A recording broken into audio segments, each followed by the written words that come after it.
The first thing I heard wasn't the music. It was my father's laugh. Sharp, wet, ugly. She came for the wedding? She should have stayed in the trash. His voice cut through the chatter like a blade. I froze halfway between the entrance and the reception hall. 7 hours on the road, no sleep, a dress I'd saved for months to buy. And in front of me, the seat with my name card was gone, replaced with reserved. My spot erased. My mother leaned toward him, her lips barely moving. Maybe she'll eat with the caterers. They both smirked. I didn't move, didn't give them the show they wanted. I let their words hang in the air, heavy, poisonous. They thought I'd walk out humiliated. They thought wrong. There was a time my brother's smile was the safest place I knew. He'd sneak me extra cake at birthdays, shield me from our parents' sharp tongues. We'd whisper plans about the future under blankets, swearing we'd always be a team. Then, slowly, the distance grew. It started when he got engaged. Calls unanswered, messages left on read, family dinners where my chair would be missing. When I asked him about it, he'd mumble excuses, avoiding my eyes. The real break came last Christmas. I'd driven home with gifts in the back seat. He didn't even open the door. My mother did, her face a mask of polite disgust.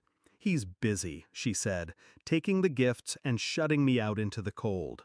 I knew then my brother had chosen them over me. By the time the wedding invitation arrived, the decision was already made. I would go. Not to reconcile, not to be accepted, but to end it. People think revenge is heat, a boiling rush of anger. They're wrong. It's ice, still, patient, precise. I spent weeks preparing. A phone call to an old friend who worked at the hotel's accounting desk. A discreet conversation with the venue's coordinator. Legal documents drawn up quietly, without a ripple.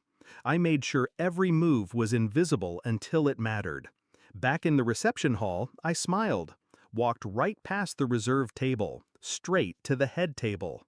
The photographer froze. My brother blinked at me like he was seeing a ghost. "Congratulations," I said, placing a neatly wrapped box in front of him. Inside was a framed photo of us as kids, and, tucked behind it, the folded copy of the deed. The deed to our grandparents' lake house.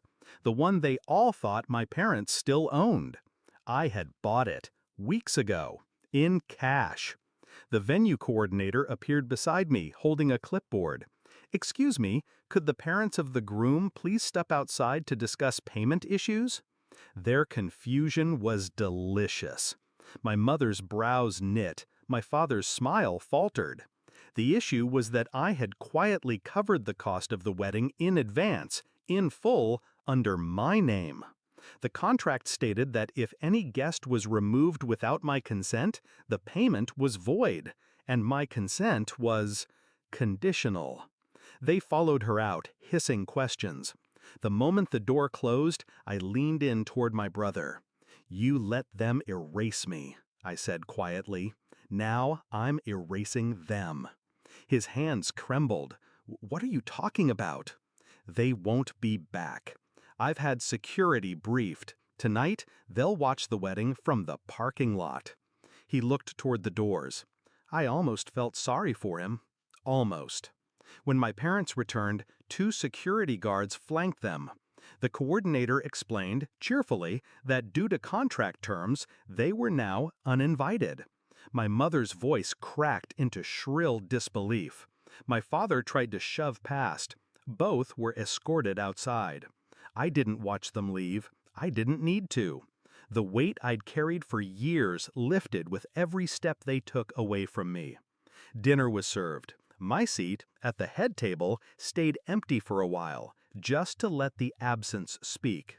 I mingled, laughed with distant cousins, made polite toasts. Every guest knew what had happened, though no one said it aloud. By the time I finally sat down, my brother was still staring at the empty space where our parents should have been. "You could have told me," he murmured. "I could have," I said, "but you wouldn't have listened." At the end of the night, I slipped away. I didn't wait for cake, didn't linger for photos. I had already made my mark. The lake house keys rested in my pocket. I'd decided I'd never step foot inside it. Some places are better as ghosts.